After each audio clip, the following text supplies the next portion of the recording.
აზერბაიჯანის ტერიტორიაზე გადაადგილების წესი იცვლება. შინაგან საქმეთა სამინისტროს სიახლის შესახებ საქართველოს მოქალაქეებს აფრთხილებს.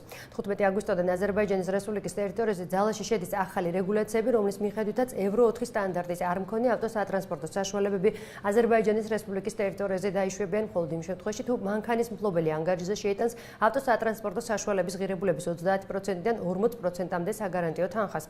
თანხა მოქალაქეს ქვეყნის ტერიტორიის დატოვების შემდეგ დაუბრუნდება. კიდევ ერთი აუცილებელი პირობაა აზერბაიჯანის მოქალაქის წერილობითი თანხმობა, რომელიც პასუხისმგებლობას საკუთარ თავზე აიღებს.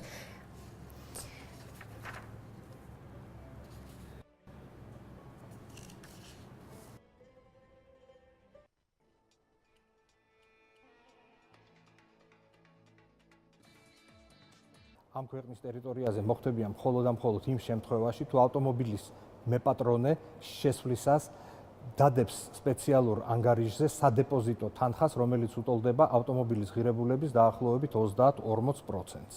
და პლუს მაგას შესრულდება მეორე პირობა, რომელიც გამოიხატება იმაში, რომ აზერბაიჯანის მოქალაქე წერილობით დაადასტურებს იმას, რომ ის კისრულობს პასუხისგებლობას აღნიშნული მანქანის ქვეყნიდან დროულად გასვლას.